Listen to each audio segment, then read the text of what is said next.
Αθλητικός Όμιλος Πύριχος ιδρύθηκε το 2012 στη Θεσσαλονίκη. Ο σκοπός, από τους βασικούς στόχους και σκοπούς βάσει του καταστατικού μας, είναι η διάδοση και η διάδοση της πολιτιστικής κληρονομιάς των Ελλήνων του Πόντου. Σήμερα στο πρόγραμμά μας θα παρουσιάσουμε χορούς αντιπροσωπευτικούς από όλες τις περιφέρειες του Πόντου και θα ξεκινήσουμε με τους χορούς Κωνσταντίν Σάβα και Γιουβαλάντουμ, που είναι από τις περιφέρειες Μπάφρας, Αμσούντας και το Άκδαγμα Δέμ. Χοροί Γαϊτάν και Καγγέλια από την περιοχή του Γάρσης και του Καυκάσου.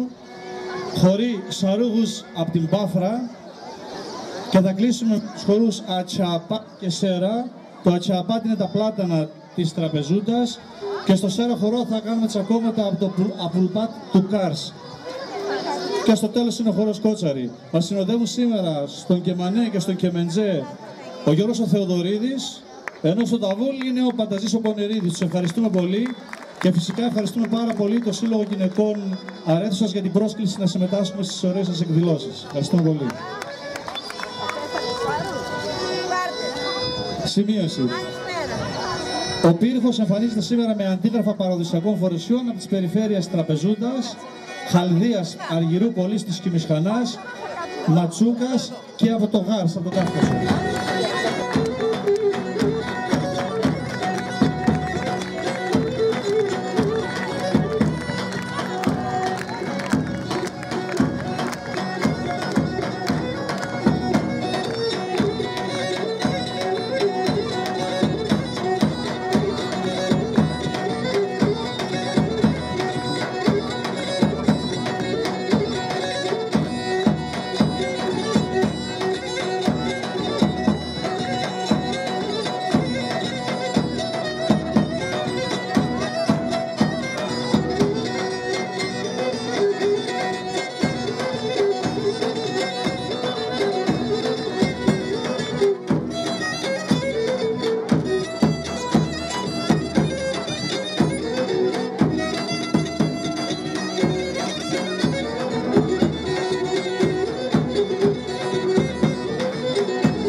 Θες να την βάλω λίγο, έτσι.